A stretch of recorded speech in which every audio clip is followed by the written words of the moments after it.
ஒரு விறகு வெட்டி இருந்தான். காட்டுப்பகுதிக்கு ஒட்டியிருந்தது அவன் குடிசை.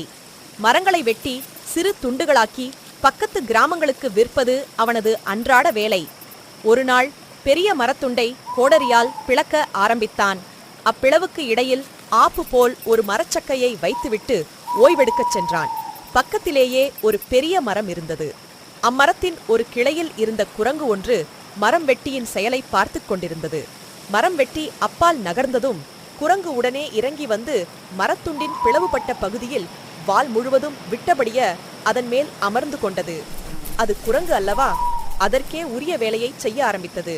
ஆப்பாக சொருகியிருந்த மரத்துண்டை எடுக்க ஆரம்பித்தது. படுக்கென்று அந்த ஆப்பு வந்துவிட்டது. பிளவுபட்ட பகுதியின் இடைவெளி குறைந்துவிட்டது. பிளவுக்குள் தொங்கியிருந்த வால் நசுங்க வீல் வீல் என்று அலறியது. குரங்கு பாவம் செத்துவிட்டது.